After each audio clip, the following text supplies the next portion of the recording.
go from here? Whatever you want to do. Whatever I want to do. Matt, okay. Matt Robinette, Richmond Region Tourism. Yay! Well, good morning, everybody, and thank you for coming. We are thrilled to have you because I'm sure that you all have heard that this workforce development is an issue in all industries. I'm not just going to say hospitality. So we are thrilled to have the next generation of professionals coming through Richmond, and we hope that at the end of the day you consider moving to Richmond and starting your careers here. And throughout the program, don't be shy. Ask about internships, ask about opportunities. The worst case scenario when you ask a question is they say no. But if you never ask, you're never gonna know. So we're all here and we all want to support you in your career, so just go ahead and ask. So I was sitting at the table and I asked Claire, so what's the most important aspect to her in particular? Lodging, hospitality, clubs, resorts, or technology. And Claire, thank you.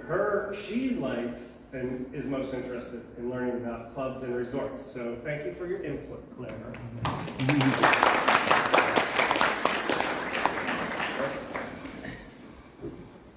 Claire got a unique Virginia's for Lovers Truckers hat, and as was mentioned, I am Matt Robinette. I'm the Vice President of Visitor Experience for Richmond Region Tourism.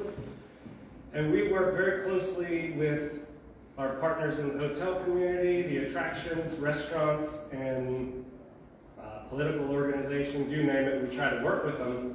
The interesting thing about Convention and Visitors Bureaus, what's called DMOs, everybody familiar with those two terms, CVVs and DMOs? Okay. So, an interesting thing about DMOs is we don't actually own anything. We rely on our partners in the hotel community and venue community we're kind of like an extension of their sales team. So when the question was asked, how many people are interested in sales? How many people raise their hand? Not many. How many of you know that you're going to be in sales, regardless of what department you're in, or career, or division, or whatever? The professionals that clean the rooms here, they're in sales when they're interacting with that guest. Because that one negative interaction, especially in today's marketplace with the way that any of our voices can be amplified through social media, that's why everybody is selling. You never know that interaction that's going to make or break someone's experience, and it's hard. It's hard to maintain that energy at all times. It's hard to motivate when you become leaders in your industries and you have people reporting to you. It's hard to keep them excited and generated. And whenever you do become that leader, you're the one setting the tone. They're going to be looking to you, whether you know it or not. People that report to you are going to be looking to you for your energy, the direction you're taking, your vision. So whenever you start getting into your careers and you start working for people like John or me or whoever, I've never had a bad boss.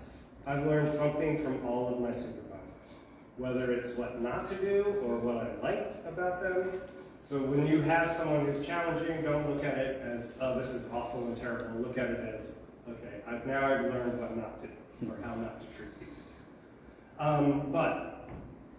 So DMOs don't actually own anything, so that doesn't mean I can't speak to what you all are trying to achieve here, because we do work so closely with the hotel industry. The teams in the hotels, they are about those hotels. As much as the Hilton and Marriott collaborate all the time on things, at the end of the day, John has someone he's got to report to, and Abby has someone she's got to report to about the bottom line. So we just help them, and it's a collaborative experience to bring more and more groups and meetings to them. But they're doing such a great job on leisure travel, what we call leisure travel. Everybody familiar with that term? Leisure, group, business, etc., sports. They're doing so good on leisure travel, it's hard for us to bring group options to them because the RevPARs and ADRs, they're projecting all of that well into the future. So as sales managers, and we can all say it, we have to make sure we're bringing them stuff that matters. So just by matters, I mean has the right room rate. It has to make sense for the destination, which means economic impact, and has to make sense for their bottom line. So you're going to get a ton of information from a lot of knowledgeable people, least of which being me. A lot of these folks in this room have years and years of experience, and I guess if I were sitting in your place, I would be thinking, okay, what are one or two things that I'm going to take away from this today that's going to help me either with getting a job or getting an internship or help me build a resume or give me that insight I need to maybe do that project or whatever. So think about 1, 2, 3 objectives that you want to get from today. Don't, you spent a lot of time on the bus or in a car on a rainy day and you have an opportunity. So take advantage of it, and I look forward to getting to know all of you throughout the day and experiencing this with you. So thank you all very much.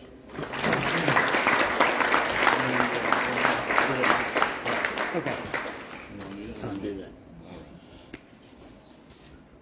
Mike's got more charismatic than me, so that's why I'm like him. Charisma. Good morning, good morning, good morning.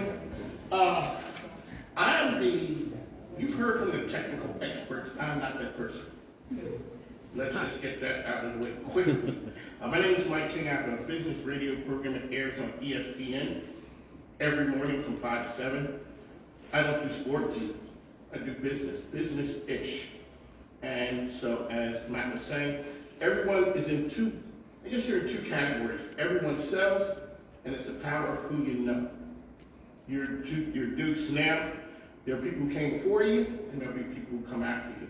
And you use the power of your network. We're going to bring the speakers up again, and as they make their way to the stage, I want to just touch on some things as you guys come on up to this.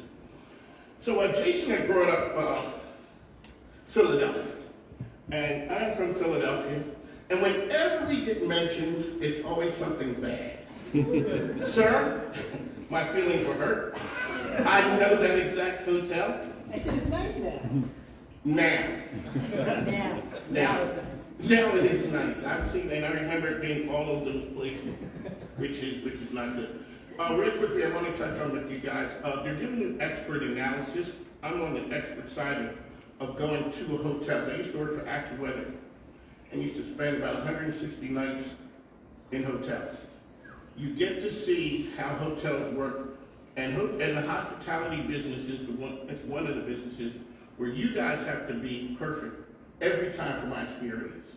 So they're saying everyone in the building is a salesperson, everyone is making the experience. My partnerships, Matt was just talking about maybe luring some of you guys to Richmond. People don't understand what Richmond has to offer. When they put people on the list, Richmond is right behind Paris. Paris of all places, on certain lists, destination places to be. So you're in a room right here. Question, who has a podcast out here? Anyone? I used to. You used to? Okay, one of the things you're getting your message out. You were always selling your brand. You sold your brand to get into JMU. From this day forward, use the power of your brand. I use mine, it's Mike King Biz. We use the power of business helping society be better. You find your lane and you run it. Because there's no one else in your lane. No one else is able to do what you do. And so we're doing that. So John, what am I here doing? We're going to field some questions from the fine dukes and, Exactly. Who has and a question, ma'am? to our leaders. You know, how about when you stand, how about give your name? We're gonna show you some love, and that way you get used to talking in front of We me. might have a Mr. Mike over You have a microphone? I'm Rachel Langwell. My question was about technology and all these systems. I'm personally not a numbers person at all. So do you find it hard to keep up with the continuing trends, and how do you change from one system to another easily? Okay, for experts who want, there we Phil go. Baldwin is someone who is a salesperson that lives in the gray areas and does not like numbers either. But I do in that, okay. You know, I have learned, number one, most of these systems, and if you're working for a good company, there's going to be training, right? So pay attention to that. I also always find a mentor.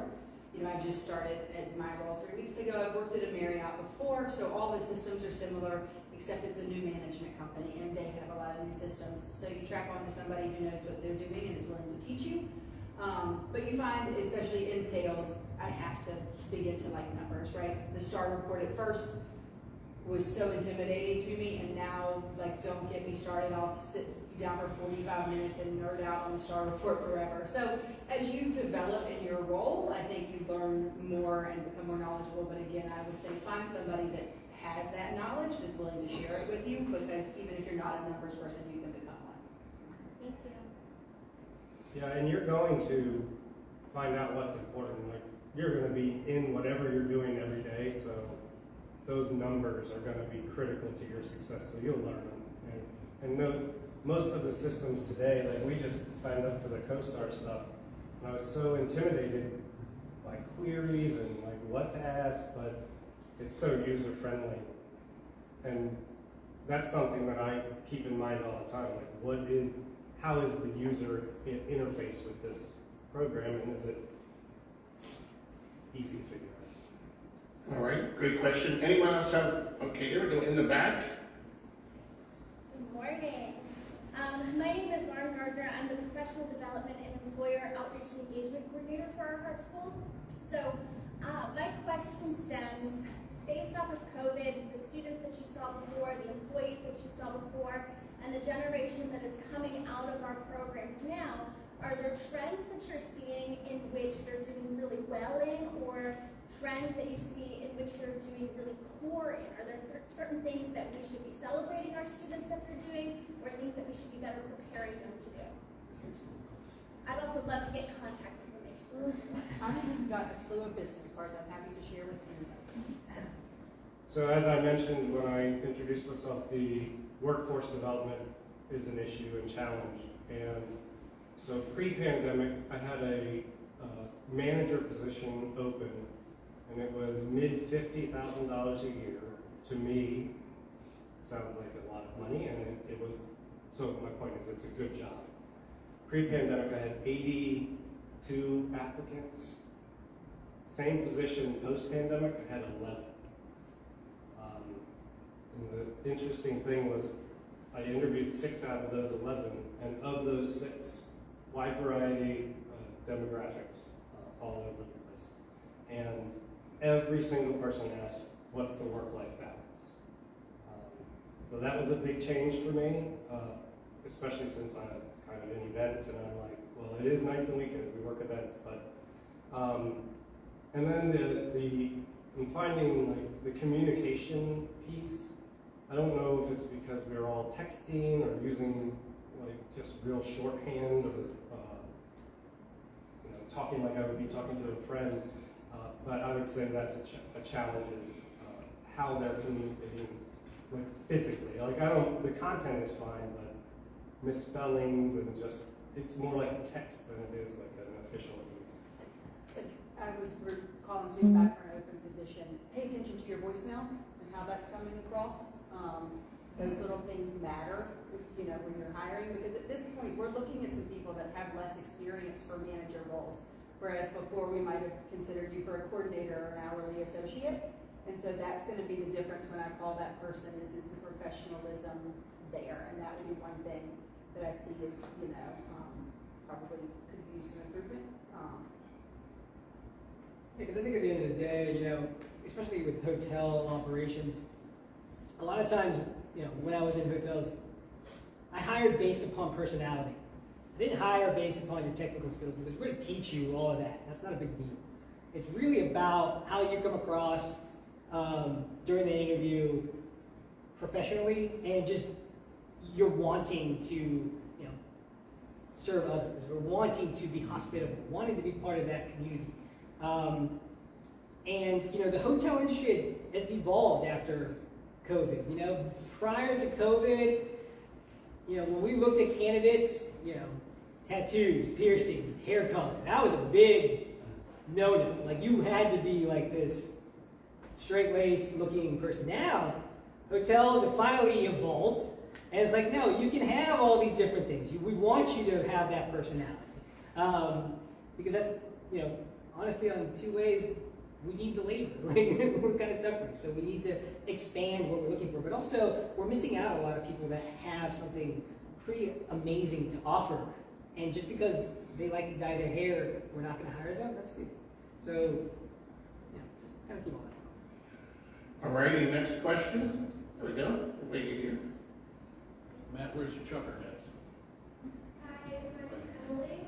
My question is kind of not about technology, but when you talk about building your personal brand, how do you suggest the best way to do that on a resume of supporting things without that resume being Good question. I guess when I'm interviewing someone and I think I'm going to hire them, I'm late here. all good. It's pretty easy in today's environment. I stop. It's pretty easy to go through, and I can look up everyone's Facebook page, everyone's Twitter account, everyone's everything. And so just keep all that in mind when you're posting things, you're saying things, because we're going to look at that. And that's going to be a big judgment call. We're getting into who you really are, because when you go to an interview, I always like to think that's the best person, like that's the best that they're going to be. Like they're the most professional at that moment. So, awesome. You did great in that interview, awesome. So now I'm going to look at social media. I'm going to look at everything else to see, is that the real person? Or were they just kind of, are they a good actor or a good actress? So just keep all that in mind when you're posting things and you're looking at things and you're liking things. We can easily look at all that and take all that into account when we're hiring.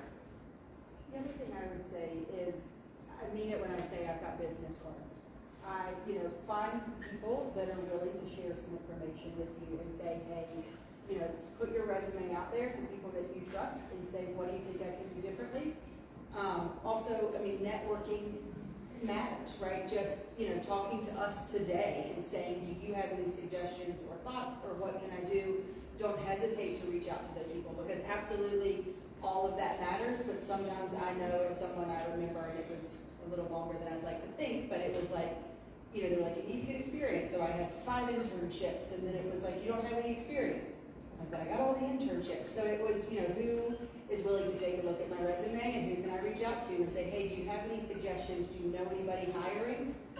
The other is, you may get your foot in the door in a role that you're not necessarily really passionate about. So don't hesitate to say, I see that you have a front desk opening. I'm really interested in sales, but if I start for 6 months in front desk, can we reevaluate my performance and see what I need to do? We're really great, I think, in the hotel industry, moving people up and moving them throughout departments. So find a good company that you want to work for and see what job they may hire you for with what the growth available is in 6 to 12 months.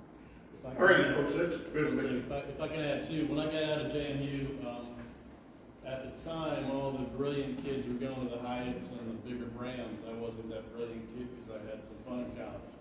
When I got in with Marriott Contract Food Service, and then while maybe I didn't want to be doing the kitchen food prep work, it got me in the door of an embassy suites. So never underestimate the experience you get at a place you may not like, because it might give you the foot in the door for the place you're going to love. So remember that. Or the opportunity, the experience and the opportunities, or the connections we talked about to get you in the next place. So grin and bear it, work hard, and you'll find your destiny. There's a thing that people say is do what you have to do till you do what you want to do.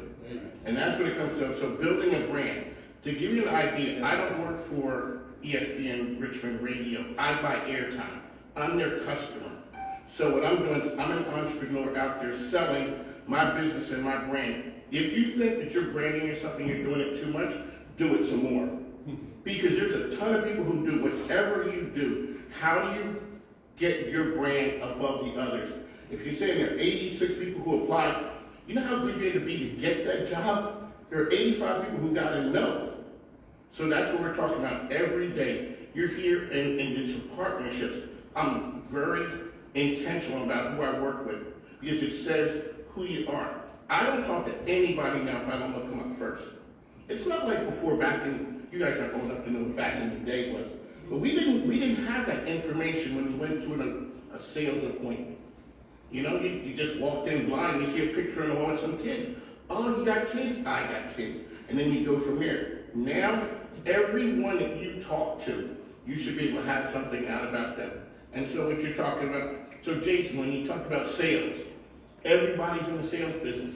Touch on a little bit about what sales means to different roles for people as they go through life. Well, some of the things I was going to expand on, so you guys had some good points already, but how everyone's in sales. But like I would say the most important quality that I would look for in hiring someone who's going to work in an office with us is empathy. Kindness is important, and also similar to I started as a sous chef. That's how I got my start. And then someone told me one time dress for the job you want, not the job you have. And then you can navigate through that area. But then back to Mike, everybody's in sales. Every experience the first person in our hotel is the valet and the last person. It's a crucial part for us. Front desk. Sales, they do a lot of the conversion, a lot of the hand holding, but really the people who do the hard work are the people in the rooms, the people at the desk.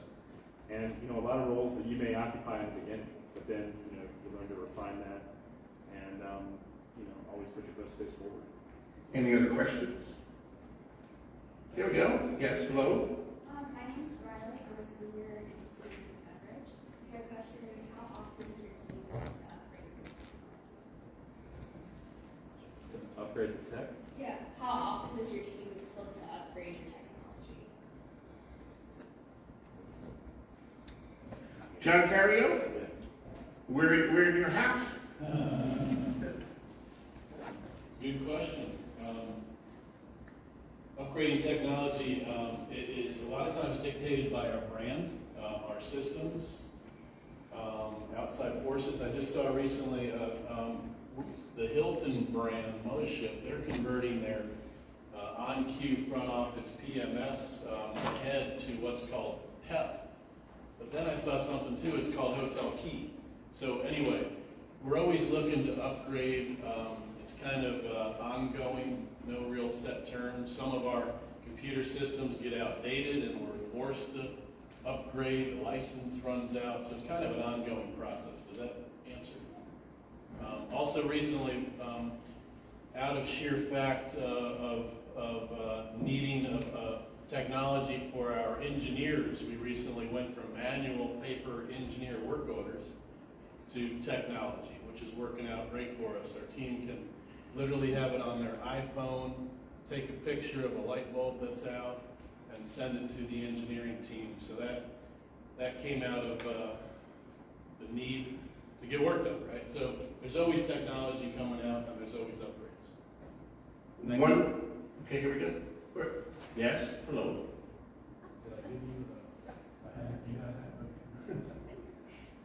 Hi, my name is Karina.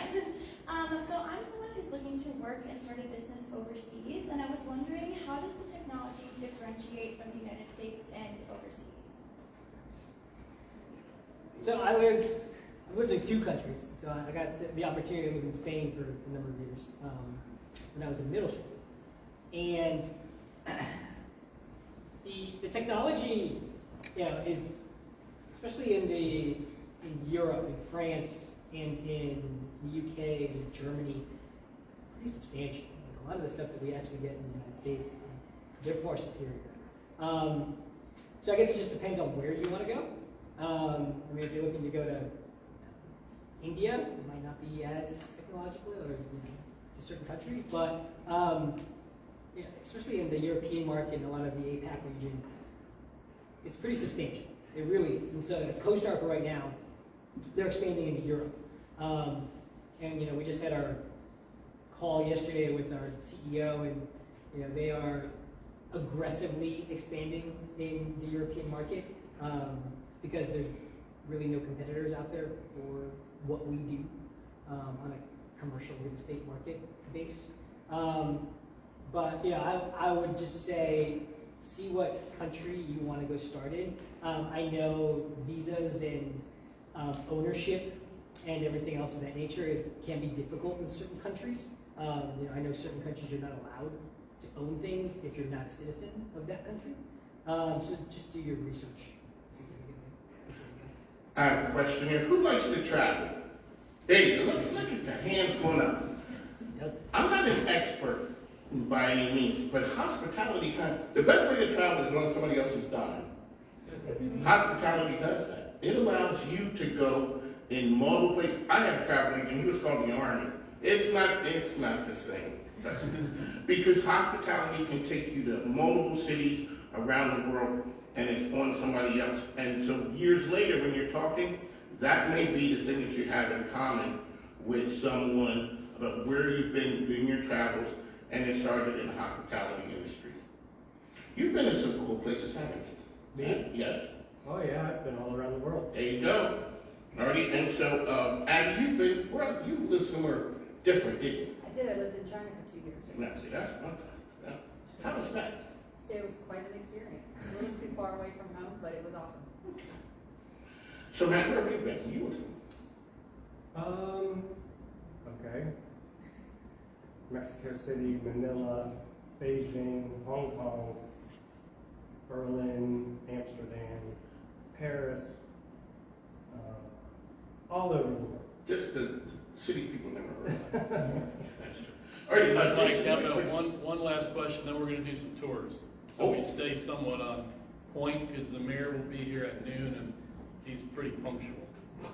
How about one last question? Is that good for you, Mike? Yes. All right.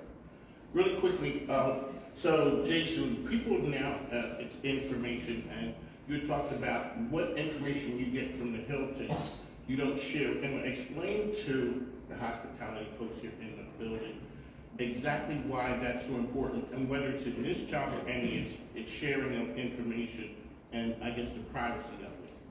Yeah, absolutely. So, kind of what I described earlier. So, Hilton, Hyatt, all 78,000 hotels that give us data around the world, they are sharing their ADR, their occupancy with us. It's important that we don't share any of that information because, again, they're competitors. At the end of the day, John's Hotel, the Hilton, Abby's Hotel, the Marriott, they work together on a lot of things, but at the end of the day, they're competitors.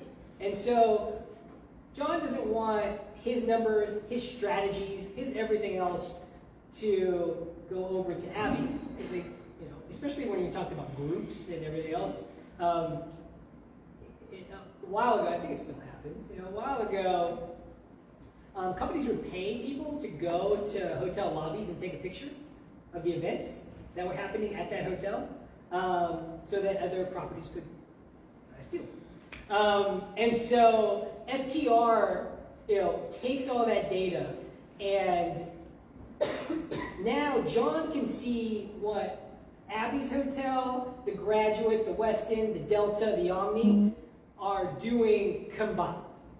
So John doesn't specifically know how Abby's Hotel is doing. He could take a guess, but it's really important that we keep that confidentiality because we don't want to share information and share it with other people when it's not wanted. And that's really what has kept STR in business for such a long time in their business model and how it has become so important within the hospitality industry. Because again, at the end of the day, STR reports, you do great on STR reports, man, you're getting a fat bonus at the end of the year. But you do poorly on STR reports, you might be looking for a new job. That's how important STR reports are to the hospitality industry. It's really showing how you're placing your hotel strategically within your market and how you're doing against your competitors. Well, I'd like to thank you guys for having me. As I said, follow me. If anything I can do to help you, just let me know. You can follow me on the social platforms. It's On the Mic with Mike RVA, as well as Mike King Biz. Another thing is I wear my name on everything, so it's not a question of what's your name. Here it is right here. You know, that way it's never, oh, you're my, yes, that's me. So, anything, good luck to you guys. Like, hospitality is a place that can take you around the world. My man, John Carey on his team, this is my home away from home. I'm here, I walk in, there's a chef, and that's how they treat everyone that comes here. Over at the Army as well, Lars, guys do some outstanding work. Matt Robinette, Richmond Tourism, those are guys, it's all about partnerships. Thanks, John. Thank you.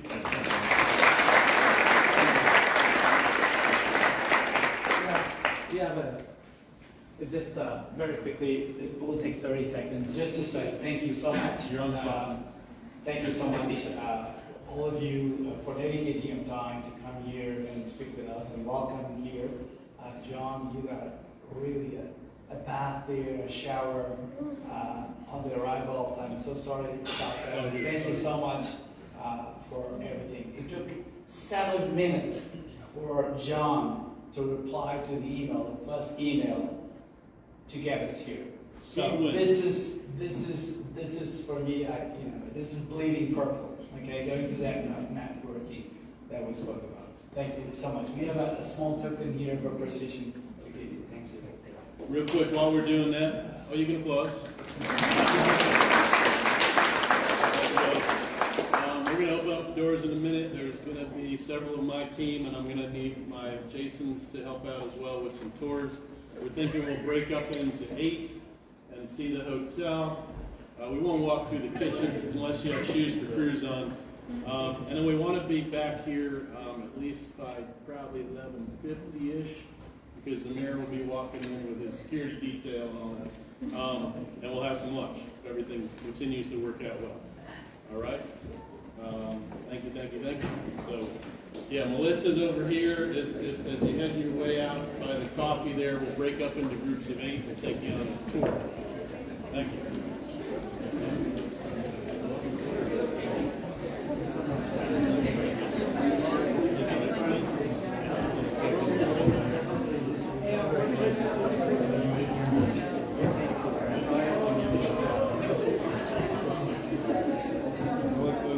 We'll see how many they have. Thank you.